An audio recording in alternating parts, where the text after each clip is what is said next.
పరిసర ప్రాంత ప్రజలకు శుభవార్త. ప్రార్థనా శక్తి తైలాభిషేక ఆరాధన 25 భీమవరం, మంగళవారం. సమయం ఉదయం 10 గంటల నుండి. స్థలం Nirmaladevi function hall, Juvvalapalem road, Peddamiram, Bhimavaram. ప్రార్థనా శక్తి తైలాభిషేక ఆరాధన ప్రతి నెల మొదటి శనివారం. మొదటి ఆరాధన 7 గంటల నుండి 10 గంటల వరకు. రెండవ ఆరాధన 10 గంటల నుండి 1 గంట వరకు.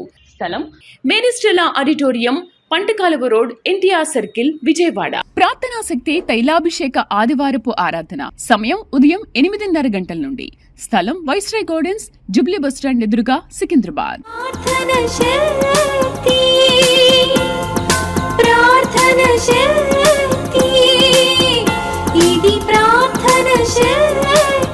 తాడేపల్లిగూడెం పరిసర ప్రాంత ప్రజలకు శుభవార్త. ప్రార్థనా శక్తి తైలాభిషేక ఆరాధన ప్రతి నెల మొదటి బుధవారం. సమయం ఉదయం 10 గంటల నుండి. NK highway grounds, Autonagar, Gudem highway bypass road, Tadepalligudem. ప్రార్థనా శక్తి తైలాభిషేక ఆరాధన ప్రతి నెల మొదటి గురువారం. సమయం ఉదయం 10 గంటల నుంచి. స్థలం తూర్పుగోదావరి జిల్లా, అమలాపురం దగ్గర, ఉప్పలగుప్తంలో. ప్రార్థనా శక్తి తైలాభిషేక ఆరాధన ప్రతి నెల మొదటి శుక్రవారం. స్థలం అడబాల గార్డెన్స్, ఎల్ఎన్టీ బిల్డింగ్స్ పక్కన, పెంకులపాడు రోడ్డు, పాలకొల్లు. యేసయ్య నామములో మీకు వందనాలు తెలియపరుస్తా ఉన్నాను. ఈ దినం కొరకు దేవుడు సిద్ధపరిచిన వాగ్దానాన్ని మనం స్వాధీనపరచుకుందాం. పరిశుద్ధ గ్రంథంలో నుండి కీర్తనల గ్రంథము 34వ అధ్యాయము 7వ వచనం ద్వారా దేవుడు మీ కుటుంబాన్ని దర్శిస్తూ ఉన్నాడు. కీర్తన గ్రంథము 34వ అధ్యాయము 7వ వచనం. యెహోవా యందు భయభక్తుల వారి చుట్టూ ఆయన దూత కావలి ఉండి వారిని రక్షించును. Psalms 34:7. యెహోవా యందు భయభక్తులు గల వారి చుట్టూ ఆయన దూత కావలి ఉండి వారిని రక్షించును. నీకున్నటువంటి భక్తి, నీకున్న దైవ భయమును బట్టి దేవుడు ఏ కీడు నీకు కానీ నీ బిడ్డలు కానీ రాకుండా ఆయన దూతలకు ఆజ్ఞాపించారు.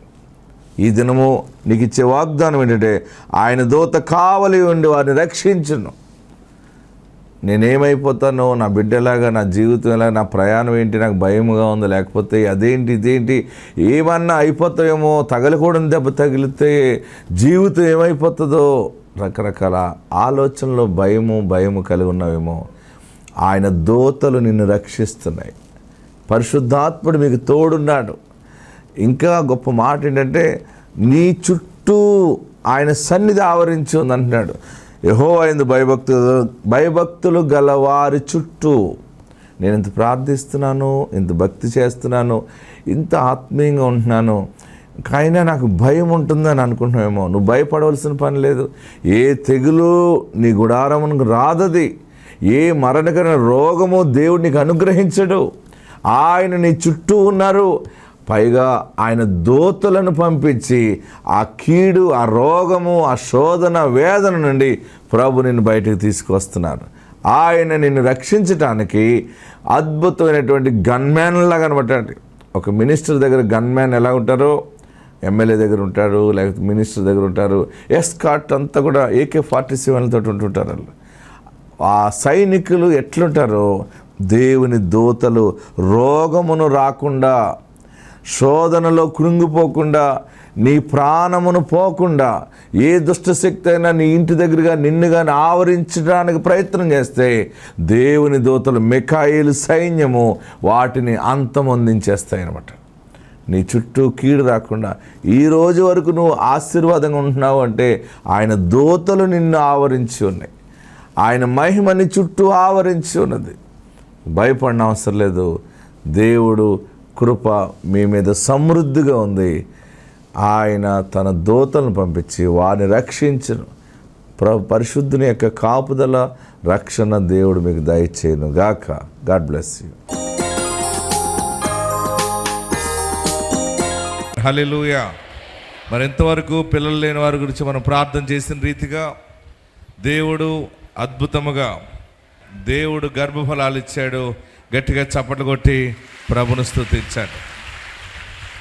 చాలామందికి పిల్లలు లేని వారికి పిల్లలను దేవుడు ఇచ్చాడు. కవల పిల్లలు పుడతా ఉన్నారు. మీకు ఎవరికైనా పిల్లలు కావాలని వస్తే ఈరోజు దేవుడు మిమ్మల్ని కనికరించును గాక.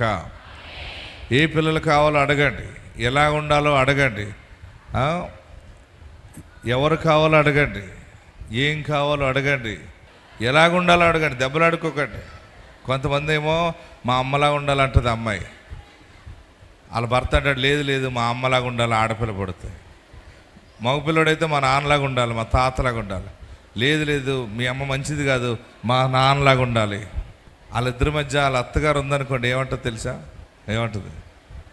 సరే రంగు ఏమో మీ అమ్మది, ముఖం ఏమో ఈయందని చెప్తుంది. అలా తీర్పు తీర్చే పెద్దలు కూడా ఉంటారు, ఉండరా? సమాధానం కోసం. ఇంకా ఎవరో తీర్పు తీర్చిన అవసరం లేదు, కానీ నువ్వు అడిగినప్పుడు నీకు మగపిల్లడు కావాలంటే మగపిల్లడు కావాలని అడిగితే ఆడు ఎలా ఉండాలో కూడా అడుగు.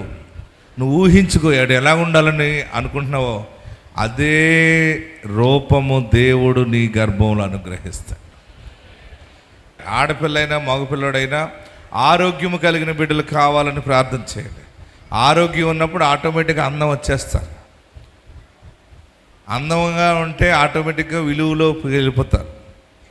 కనుక చూడండి, ఈ సాక్ష్యాలు ఇందాం. శిరీష భర్త పేరు బన్నీ. వీరు డోర్నిపాడు నుండి ఇక్కడ నంద్యాల తైలాభిషేకానికి వచ్చారు. వీరు కడప తైలాభిషేకానికి వెళ్ళారు. తనకి మొదటి వివాహం అయిన తర్వాత ఒక బాబు పుట్టాడు. పుట్టిన తర్వాత మళ్ళీ పిల్లలు కావాలి అని కడప వెళ్ళారు. కానీ అక్కడ సాక్ష్యాలు విని నమ్మలేదు. తను నిజంగా అనుకున్నది జరుగుద్దా తైలాభిషేకంలో అనుకుంది. ఇక్కడ దైవజనులు ప్రార్థన చేస్తే నిజంగా జరుగుతాయంటే నాకు కూడా పిల్లలు కావాలని తను మనసులో అనుకుని ప్రార్థన చేయించుకుందంట. చేయించుకున్న తర్వాత తను గర్భవతి అయిన 3 నెలలకి తను వెళ్ళి చెక్ చేయించుకుంటే నీ కడుపులో పిల్లలు ఉన్నారని డాక్టర్స్ చెప్పారనమాట.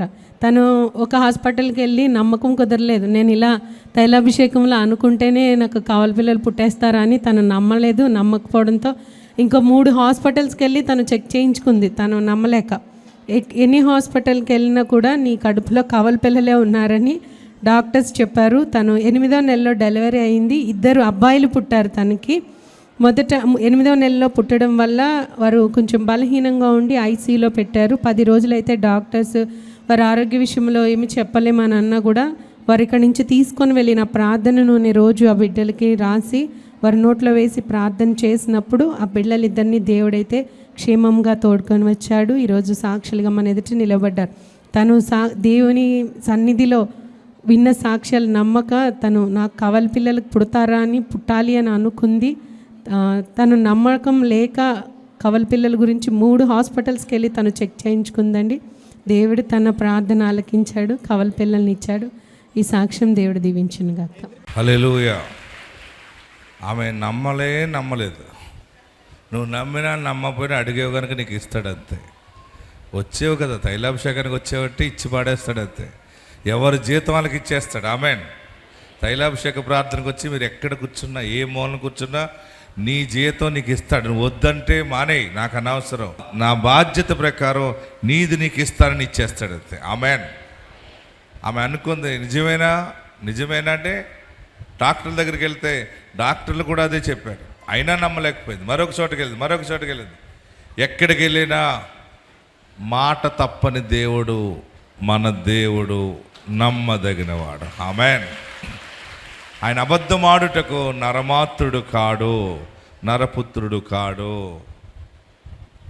నీకు మాట ఇచ్చాడు, నీ పట్ల ఆయన నెరవేరుస్తాడు. ఆమెన్. మరొకరికి చూడండి, దేవుడు అద్భుతమైనటువంటి కుమారుని కావాలని అడిగారు. వారు ఛత్తీస్గఢ్ నుండి వచ్చారు. ఛత్తీస్గఢ్ నుండి తైలాభిషేక ప్రార్థనకి 7 తైలాభిషేక ప్రార్థనలకి ఛత్తీస్గఢ్ ప్రాంతం నుండి చాలా దూరం అది. అక్కడ నుండి ఘాట్ రోడ్లో ప్రయాణం చేసుకుని వచ్చి నేను అన్నాను, మీకు ఏం కావాలన్నాను. అయ్యా మగపిల్లోడు పుడతాడు, మీ దగ్గరికి వెళ్ళి ప్రార్థన చేయించుకుంటే అని మేము వచ్చాము. మరి మాకు ఒక ఆడబిడ్డ ఉంది, మగపిల్లోడు లేడు, మాకు గర్భఫలం రావాలి, మగపిల్లోడు కావాలని వచ్చామయ్యా అని ప్రార్థన అడిగితే దేవుడు అద్భుతం చేశాడు. ఆశ్చర్యం ఏంటంటే వారికి దేవుడు ఇచ్చిన గర్భము, ఆ గర్భఫలం వచ్చిన తర్వాత ఆ చుట్టుపక్కల ఉన్న వాళ్ళందరూ కూడా ఆడపిల్ల పుడుతుంది, మీ అమ్మకి ఆడపిల్లలు, నీకు ఆడపిల్ల ముందు మళ్ళీ ఆడపిల్ల పుడుతుంది అన్నారు. వారికి భయం వేసింది. ఒకరోజు తైలాభిషేక ప్రార్థనలో ఏడుస్తూ ఉన్నారు. ఎందుకు ఏడుస్తున్నావమ్మా అంటే అందరూ ఆడపిల్ల అంటున్నారండి. నేను అన్నాను ప్రార్థన చేసి, అలా ప్రార్థన చేస్తున్నప్పుడు ఆమె స్టమక్లో ఉన్నటువంటి ఆమె పొట్ట లోపల ఉన్నటువంటి మగబొడ్డంకాయ గాడిని చూశాను నేను. ఆడు అలా పడుకున్నాడు, పరుపు మీద పడుకున్నట్టు. ఇంకా ఆడు కళ్ళకి కనపడ్డాక ఇంక చెప్పకుండా ఉంటానా? ఎందుకు ఏడుస్తున్నావు? అడుగో నీ కడుపులో మగపిల్లోడు ఉన్నాడు కదా, ఇడిగో ఆడే. చూసారు ఎలా ఉన్నాడో? ఇప్పుడు ఎలాగున్నాడో ఆడు అలాగే కళ్ళు మూసుకుని ఉన్నాడు అందులో, ఆ తల్లి పేగులో. ఇడిగో నీ కొడుకు, ఆడు బయటకు వచ్చాక తీసుకురా, నేను పేరు పెడతానన్నాను. సరిగ్గా ఆడు 9 నెలలు పూర్తయ్యాక బయటకు వచ్చాడు. పట్టుకొచ్చి నా చేతిలో పెట్టింది, ఎలుగెత్తి సాక్ష్యం చెప్పాడు. గట్టిగా చప్పటి కొట్టి ప్రభువుని స్తుతించాడు. ఇది దేవుడు మనకిచ్చిన గొప్ప వరం ఇది. ఆమెన్. ఈ వరము కలిగిన సేవకుడుగా నేను మీ మీద చేతులుంచి ప్రార్థిస్తున్నాను.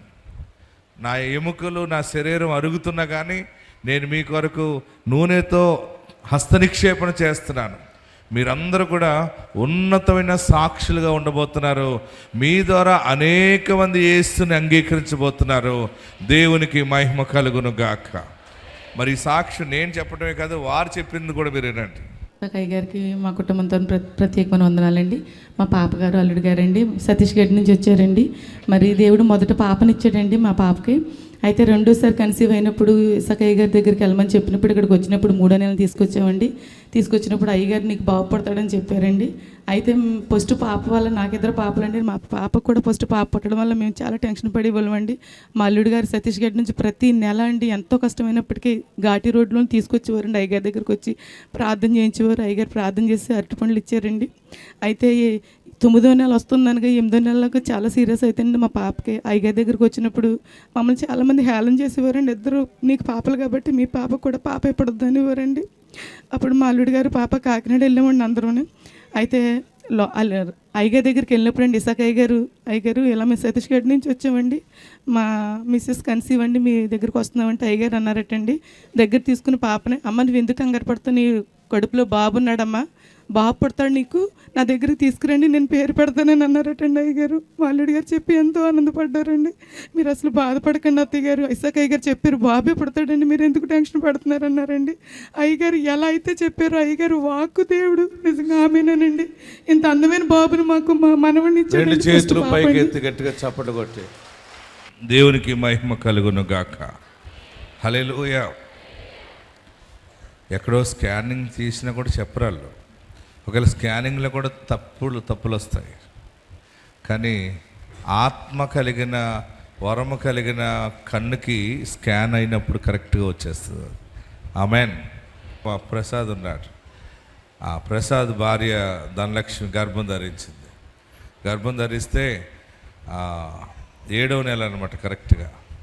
ఆ రోజు అప్పుడు ప్రార్థన చేసినప్పుడు దేవుడు చూపించాడు, ఆ కడుపు లోపల ఆడపిల్ల పడుకుని ఉండటం చూపించాడు దేవుడు. ఇదిగో నీ గర్భంలో ఆడపిల్ల ఉంది, ఈ బిడ్డకి హదస్సా నైనా అని పేరు పెట్టమని చెప్పాను. అంటే దేవుడు నాకు బయలుపరిచాడు. అప్పుడు ఆ సమయంలో ఆ వర్తమానాలు నేను బోధిస్తూ ఉన్నాను. హదస్సా నైనా అని పుట్టక ముందే పేరు పెట్టేశాం. పైగా సంఘంలో అందరి ముందు అందరూ ఆశ్చర్యపోయారు. కరెక్ట్గా 9 మాసాలు పూర్తయినప్పుడు ఆడపిల్ల పుట్టింది, చాలా అందగత్తె పుట్టింది. అద్భుతమైనటువంటి నామకరణం, అంటే హదస్సా నైనా అని పేరు పెట్టడం జరిగింది. దేవునికి మహిమ కలుగును గాక. గట్టిగా హల్లెలూయా చెప్పండి. ఒక చోట వాక్యం బోధించడానికని పిలిచారు. పిలిస్తే అక్కడికి వెళ్ళాం. నిజామాబాద్కి పిలిచారు. నిజామాబాద్కి ముందుగా పిలిస్తే అక్కడ ఒక చర్చిలో వాక్యం బోధిస్తూ ఉండే రోగులు బాగుపడుతున్నారు. వాక్యం అయిపోయిన తర్వాత అందరి దగ్గరికి వచ్చారు, ప్రార్థన చేయించుకున్నారు. అక్కడ ఒక బలహీనమైన వ్యక్తి కొరకు ప్రార్థిస్తే ప్రార్థన చేసిన వెంటనే ఆ మనుషుడు బలపరచబడి ఆ బిడ్డ స్వస్థత పొందాడు. ఆ నిజామాబాద్లో అక్కడ ఆ పరిసర ప్రాంతంలో ఉన్న వాళ్ళందరూ వచ్చేసారు. నన్ను ఎవరు పిలిచారో ఆ పిలిచిన ఆ మనిషి దగ్గరికి వచ్చి ఇసాక్ పాస్టర్ గారు అంటే ఆమె కొంచెం బాధపడింది. అందరికి ఇసాక్ పాస్టర్ గారే కావాలా, చర్చి దగ్గరికి వస్తారు పండు అంది. ఆమె పెద్ద స్ట్రిక్ట్ ఆఫీసర్, రిటైర్డ్. ఆమె అమెరికా వెళ్ళింది. అమెరికాలో మన వారందరూ చెప్పారు, ఇసాక్ పాస్టర్ గారు దేవుని వాగ్దానం ద్వారా పుట్టాడైనా గొప్ప దైవజనుడని అమెరికాలో చెప్తే ఆమె వచ్చి ఫోన్ చేసి పిలిస్తే రావాలి వాక్యం చెప్పాలంటే వెళ్ళాను. వెళ్ళిన తర్వాత ఆమె అన్నది, మీరు ఎక్కడ ఉండొద్దు, మా ఇంటికి వచ్చేయండి అని చెప్పి వారింటికి తీసుకెళ్ళిపోయింది. నన్ను వాళ్ళ ఇంట్లో పెట్టింది. వాళ్ళ ఇల్లు చాలా పెద్ద మండువ లోగిల్ పెద్ద ఇల్లు. నేను లోపడుంటే ఆ ఊరు ప్రజలందరూ ఆ ఇంటి చుట్టూ మూగిపోయారు. సాయంత్రం ఊర్లో పెద్దలందరూ వచ్చారు కొంతమంది. వాళ్ళందరూ హాల్లో ఉన్నారు. నేను డిన్నర్ టైంలో బయటకు వస్తే, పాస్టర్ గారు మనం కుటుంబ ప్రార్థన కింద చేసుకుందాం ఓకే అన్నాను. కుటుంబ ప్రార్థనను మొదలు పెడితే ఆ ఊర్లో కొంచెంమంది పెద్దలు ఉన్నారు, వాళ్ళందరినీ అక్కడ పెట్టింది. ఇంతకీ తన ఆలోచన ఏంటంటే నన్ను సిగ్గుపరచాలని. ఎవరిని? నన్ను సిగ్గుపరచాలి. వాళ్ళ పెద్దలకు చూపించి ఆ పెద్దల చేత అందరికీ ఉట్టిదే అదేం కాదు అనిపించాలని కుటుంబ ప్రార్థన కింద ఉన్నాం. వాళ్ళ అక్కగారు అమ్మాయిని తీసుకొచ్చింది. వాళ్ళ అక్కగారు అమ్మాయికి 7 నెలలు. అందరి ముందు, పాస్టర్ గారు మీరే ప్రవక్త అయితే, మీరు ప్రవక్త అని అందరూ అంటున్నారు, మీరు వాగ్దానం ద్వారా పుట్టారంటున్నారు కదా, మీ దగ్గర ఈ వరం ఈ శక్తి ఉంటే నేను ఒక్క ప్రశ్న వేస్తాను, జవాబు చెప్పండి అంతే. నన్ను పిలిచింది ఆమె, నన్ను గౌరవంగా చూసి ఆమె చివరికి ఆమెలోకి విషయం వెళ్ళిపోయింది. నేను అన్నాను, సరేనమ్మా ఏం అడుగుతారో అడగండి, ఏం అడిగినా చెబుతారా అని చెప్తారన్న. మీరు ప్రార్థన చేసి ఈమె పొట్ట లోపల ఏ బిడ్డ ఉన్నాడో చెప్పాలంతే. ఏముంది? ఈమె నా అక్క కూతురు, ఈమె గర్భంలో మగపిల్లడా ఆడపిల్ల చెప్పాలి. సరేనమ్మా, ఒక ప్రశ్నకి జవాబు రాయాలంటే కష్టం, కానీ ఎదురుగుండా జవాబు ఉంటే రాయటం ఎంత సులువది, అది ఆమెకు తెలియదు. నేను ప్రార్థన చేశాను, ప్రభువా ఏంటి పరిస్థితి, ఈమె ఇలా పరీక్ష చేస్తుంది, మీరే మహిమపరచబడాలి అని అలా ప్రార్థన చేసి అలా చూసేటప్పటికి ఆమె స్టమక్లో మగపిల్లోడు పడుకున్నట్టు చూపించాడు దేవుడు. హల్లెలూయా చెప్పండి. అప్పుడు కళ్ళు తెరిచి, అమ్మ రాసుకో అర్థం పెన్ను తీసుకుంది. ఇసాక్ పాస్టర్ గారు చెప్తున్నారు, పలానా రోజు పలానా టైం అని రాసి, మగపిల్లోడు నేను చెప్తున్నప్పుడు ఆత్మ నా మీదకి వచ్చి, వీడికి మగపిల్లోడు పడుతున్నాడు, మగబిడ్డ ఉన్నాడు లోపల, ఆ బిడ్డ ముఖం పైన ఎబినేజర్ అని పేరుంది. ఎబినేజర్. అమ్మా మగపిల్లోడు, పిల్లోడు పేరు నువ్వు అడగలేదు కానీ దేవుడు చెప్తున్నాడు ఎబినేజర్ అని గుర్తుపెట్టుకుంటే ఎబినేజర్ అని రాసుకుంది. చూద్దాం పాస్టర్ గారు అన్నది అంతే. మిమ్మల్ని మళ్ళీ పిలుస్తాను, నేను డెలివరీ అయినంటే మిమ్మల్ని పిలుస్తాను. తనకేంటంటే ఇది జరగకపోతే సిగ్గుపరిచేద్దామని. కరెక్ట్గా 9 మాసాలు నిండినప్పుడు ఆమె చెల్లి ఫోన్ చేసింది, ఆమె ఫోన్ చేయలేదు నాకు. ఆ చెల్లికి ఆమెకి మనసు తట్టుకోలేక, అంటే చెప్పకూడదు అనుకున్నారనమాట. ఆమె ఫోన్ చేసి, దైవజనుడా దేవుడు నిన్ను నిజముగా ఈ లోకానికి పంపించాడు, వాగ్దానం ద్వారా పుట్టావు. ఏమైందమ్మా? ఎబినేజర్ పుట్టాడు రాత్రి. ఇది వరం ఉన్నటువంటి పరిచర్య కనుక దీనిని ఎవరు మరుగు చేయలేరు. ఇది ధన బలముతో నడదు, ఇది జ్ఞాన బలముతో నడదు, ఇది పొలిటికల్ బలంతో నడదు, ఇది ఏ బలము లేదు దీనికి. అన్ని బలాలు కలిగిన దైవ బలమే దీనికి నడిపింపు. ఆమేన్, హల్లెలూయా. ప్రియులరా, మరి పిల్లలు పుడతారు చెప్పటం అంటే మామూలు విషయం కాదు. మీరందరికీ వాక్యం బోధించే ముందు ఒక మాట చెప్తున్నాను. మీరందరూ అనుకున్న పనులన్నీ జరగటానికి మీరు చక్కగా క్రమశిక్షణ పాటించండి. ఎవరు మాట్లాడకూడదు తైలాభిషేకంలో, ఇంత సౌండ్ కూడా రాకూడదు, అంత నెమ్మదిగా అనమాట. నడిచినప్పుడు కూడా పాదాలు సౌండ్ కూడా రాకూడదు, అంత నెమ్మదిగా వచ్చి, ఇంత గొప్ప వాగ్దానం ద్వారా జన్మించిన దైవజనుడు తైలముతో హస్తనిక్షేపణ చేస్తున్నాడు అంటే నేను దానిని ఆస్వాదించాలి, నేను దాన్ని పొందుకోవాలి అన్న ఒక మనసు ధరించుకుని నా దగ్గరికి వచ్చినప్పుడు తల వంచి, మీకు ఏం కావాలో మనసులో యేసు నామములో ప్రార్థన చేయాలి. దేవుడు నాకు ఇచ్చిన వరముతో నేను మీ మీద హస్త నిక్షేపణ చేసినప్పుడు మీ శిరస్సు నుండి కిందకి ఇలా బాడీ అంతటి మీదుగా పాదముల మట్టికి దిగుతుంది అనమాట. కీర్తనలో అంటాడు, అది అహరోను గడ్డము మీదుగా కారిన పరిమళ తైలం, అంగీల అంచు వరకు కారిన దిగజారిన పరిమళ తైలము. ఆమెన్. మీకు ఈ అభిషేకం గురించి తెలియక చాలామంది సగమే పొందుకుంటున్నారు. మాట్లాడకుండా మౌనముగా అలాగ జస్ట్ ఆ దైవజనుడి హస్తము నా శిరస్సును తాకిందా లేదా చూసుకుంటూ వెళ్ళిపోవాలంతే. అప్పుడు ఏమవుతుందంటే ఆ మహిమ, ఆ ప్రభావము నీ బుర్రలో ఉన్నటువంటి కోరికలు, తలంపులన్నీ దైవ చిత్తానుసారంగా సెట్ చేసి దానికి నెరవేర్పు పలుకుతుంది. గుండె దగ్గర బాధ కానీ, స్టమక్లో, కిడ్నీ, లివర్, లంగ్స్, ఆర్గన్స్ ఎక్కడైనా ఏ ప్రాబ్లం ఉన్నా, నరాల బలహీనత, రక్తము చెడిపోవటం, వీటన్నిటిని కూడా యేసు రక్తముతో కడుగుకుంటూ నీ పాదాల దాకా వెళ్ళిపోతుంది. నీ బాడీ అద్భుతంగా స్వస్థత కలుగుతుంది. హల్లెలూయా, హల్లెలూయా. అదే దేవుని అభిషేకము. Amen, amen.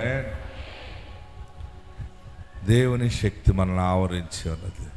మీరందరూ ఏం కావాలో కోరుకున్నారో అది జరిగింది. నెరవేర్పుని మీరు తీసుకుని వెళ్ళబోతా ఉన్నారు. ఆత్మ మీకు తోడుండును గాక. అద్భుతమైనటువంటి సాక్ష్యం చెప్పింది. తైలాభిషేక ప్రార్థన ద్వారా, తైలము ద్వారా పక్షవాతం వచ్చిన తండ్రి ఎలాగ లేచి నడిచాడో, మాట పడిపోయిన మనిషికి మాట ఎలాగొచ్చిందో, ఒక అన్యురాలు దేవుని కార్యమును రుచి చూచి ఆమె సాక్ష్యం చెప్పింది. ఆమె దగ్గర ఏదో శక్తి ఉందని అందరూ ఆశ్చర్యపడ్డారు. అది ఆ సాక్ష్యం విందాం. నా పేరు వరలక్ష్మి, మాది రాజమండ్రి అండి. మా నాన్నగారికి లాస్ట్ మంత్ పెరాలసిస్ వచ్చిందండి. తనకు ఒక కాలు, ఒక చెయ్య, నోటి మాట కూడా లేకుండా పడిపోయిందండి. అప్పుడు హాస్పిటల్ తీసుకెళ్తే అండి, ఈ లోపల డాక్టర్లు చూసి తనండి, ఇలా పక్షవాతం వచ్చిందమ్మా తనకి అనేసి లోపల ట్యూబ్ వేయాలన్నారండి ముక్కులోంచి. ఆ ట్యూబ్ వెళ్ళట్లేదండి లోపలికి. ఈయనకి జబ్బు ఏదో ఉందమ్మా, ట్యూబ్ లోపలికి వెళ్ళట్లేదని అన్నారండి. అప్పుడు చాలా ఏడ్చి, ఈ ప్రార్థనా శక్తి తైలం నేను నోట్లో పోస్తున్నాను, నా తండ్రి రక్తంలో నీ రక్తం కలిసి ఆ ట్యూబ్ వెళ్ళాలి అన్నానండి. తైలం వేసిన తర్వాత లోపలికి వెళ్ళిందండి. వెళ్ళిన తర్వాత వాళ్ళు ఏమన్నారంటే, చిన్న గ్లాసులో పాలు పోసి ఒక ట్యాబ్లెట్ నలిపి అది ఇవ్వండి అమ్మా అనేసి అనేవారండి. అయితే వాళ్ళకి తెలియకుండా నేను విశాఖ గారు ఇచ్చిన తైలాన్నే నా తండ్రి రక్తంలో ఇది కలిసి ఆయనకి చెయ్య, కాలు అన్నీ పనిచేసి యథావిధిగా తను నడవాలి, చెయ్యాలని అనుకున్నానండి. అలాగే 3 రోజులకండి తను నడవడం మొదలుపెట్టారండి. అలాగే మరుసటి రోజు తర్వాత నుంచి మీరు కొంచెం కొంచెం మాటలు నేర్పించండి అమ్మ అంటే 4 మాటలు నేర్పించి ఏసయ్య, ఇసాకయ్య గారు అలా నేర్పిస్తుంటే 2 రోజులకి తనకు మాట వచ్చేసిందండి. అలాగే చెయ్య, కాలు అన్నీ వచ్చేసినాయండి తనకండి. అందరూ చూసండి, ఈ అమ్మాయి ఏదో చేస్తుంది, ఈ అమ్మాయి ఏదో చేస్తుంది. పక్క బెర్త వాళ్ళు అందరూ అడిగేవారండి నన్నండి, ఏంటమ్మా అది ఏం చేస్తున్నామంటే, ఇలా రాజమండ్రిలో విశాఖయ్య గారండి ఆయన ఇచ్చిన తైలం అండి ఇదండి అంటే, వాళ్ళందరూ కూడా కొంచెం కొంచెం పోయిండమ్మా అంటే మళ్ళీ కొబ్బరి నూనె పట్టుకెళ్ళి అందులో కలిపి వాళ్ళకి ఇచ్చేదానండి. ఒక ఆయనకైతే జబ్బంతా నొప్పి అండి. నొప్పి అయితే ఆయన ఇంజక్షన్ చేస్తున్నారు కానీ అవ్వట్లేదు. అమ్మ ఒకసారి వచ్చి ఆ తైలం వెయ్యంటే జబ్బ నొప్పి తగ్గిపోయి తను పడుకున్నారండి. వాళ్ళు కూడా అంత బలం ఉందా ఈ తైలంలోని, ఇంత శక్తి ఉందా అనేసి అన్నారండి. నా తండ్రిగా 1 వారం రోజుల్లో తను ప్రతిదీ నడిచేశారు, మాట్లాడేశారు, గుర్తుపట్టేశారండి, చేతి మాట కూడా వచ్చేసిందండి. నమ్మిన వారి వలన ఈ సూచక్రియలు కనబడని ప్రభువు చెప్పారు. అమ్మా నీ విశ్వాసము గొప్పది, నీవు కోరినట్టే నీకు జరుగునన్నారు. ఆ వాగ్దాన వాక్యమును బట్టి దేవుడు గొప్ప కార్యం వారి తండ్రి పట్ల చేశాడు. దేవుడు పరమ డాక్టర్, పరమ వైద్యుడు. దేవునికి మహిమ కలుగును గాక. ఆమేన్, ఆమేన్, ఆమేన్. నాకు 17 సంవత్సరాలు అయ్యిందండి మ్యారేజ్ అయ్యింది. పిల్లలు లేరండి. 13 నెలల నుంచి ఇక్కడికి వస్తున్నానండి. నాకు ట్యూబుల్ బ్లాక్ అండి. ఎన్ని మెడిసిన్ వాడినా కానీ ప్రాబ్లం లేదన్నారు తప్ప ట్యూబుల్ బ్లాక్స్ అనేసి అనలేదండి.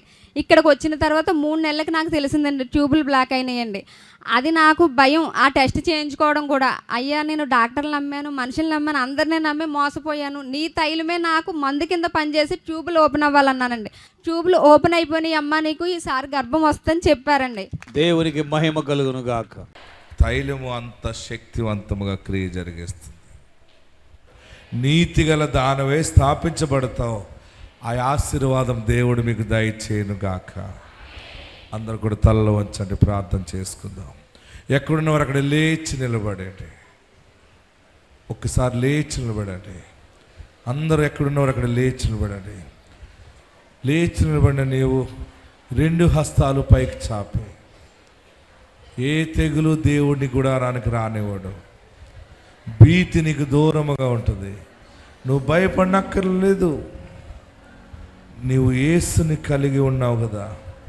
యేసయ్యా నా పాపాలు క్షమించు, నన్ను పరిశుద్ధపరచు, యేసయ్యా నన్ను నీ బిడ్డగా చేర్చుకో, నా ఇంటికి నువ్వు గృహాధిపతిగా ఉండాలి, నా ఇంటికి రాజుగా ఉండాలి. ఎక్కడున్నవారు అక్కడ 2 చేతులు పైకెత్తి, ప్రభువా నా పాపాలు క్షమించు.